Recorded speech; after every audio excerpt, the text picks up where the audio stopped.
Hi guys, welcome back to my channel. మేము ఇక్కడ చార్మినార్కి వెళ్తా ఉన్నాం. యాక్చువల్లీ చార్మినార్కి వెళ్ళి చాలా షాప్ చేయాలనుకున్నాను. మా ఫ్రెండ్స్కి ఇద్దరు ముగ్గురికి కూడా షాపింగ్ చేయాల్సి ఉండే, కానీ కుదరలేదు. ఎందుకంటే ఫుల్ బిస్కెట్ అయిపోయింది. మేము వెళ్ళంగానే కొంచెం వర్షం పడింది, అందుకే ఒక చోట స్ట్రక్ అయినాం. టైం సరిపోలేదు. ఇంకో విషయం ఏమంటే ఆ రోజు నైట్కే మా చందు బర్త్డే ట్రీట్ ఇస్తా అన్నాడు.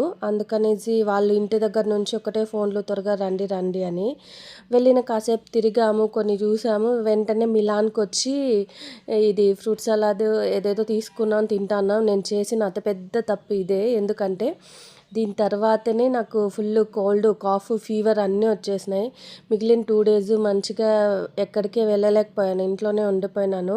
ఈ మిలాన్ పక్కనే ఇక్కడ లక్కతో బ్యాంగిల్స్ చేస్తారు కదా, అక్కడ చేస్తున్నారు. అంటే డిజైన్ బట్టి కాస్ట్ ఉంది, చూసి తీసుకోండి, బాగానే ఉన్నాయి. మళ్ళీ కొన్ని మా పాప కోసం షాప్ చేసినాను. ఇంకా నాకు కావాల్సింది కూడా ఒక్కటో రెండో తీసుకున్నాను, ఎక్కువేం తీసుకోలేదు. ఇక్కడ మా బాలు ఈ కోతిపిల్ల బాబుకి తీసుకుందామంటే నాకు భలే నవ్వు వచ్చింది దాన్ని ఆడిస్తే. ఇంకా అదే టైంకి ఇక్కడ అమ్మవారికి హారతి జరుగుతుంటే హారతి తీసుకొని ఇంకా స్టార్ట్ అయిపోయినాము. ఎందుకంటే అప్పటికే నాకు ఇంటి దగ్గర నుంచి కాల్స్, తిట్లు, సుప్రభాతాలు అన్నీ. టైం అయిపోతుంది, ఇంకా అందరం బయలుదేరాలి అనేసి. ఇంకా నెక్స్ట్ వీడియోస్లో నేను చార్మినార్లో అండ్ బేగం బజార్లో ఏమేమి తీసుకున్నాను అనేసి పోస్ట్ చేస్తాను. అంతవరకు ఉంటాను.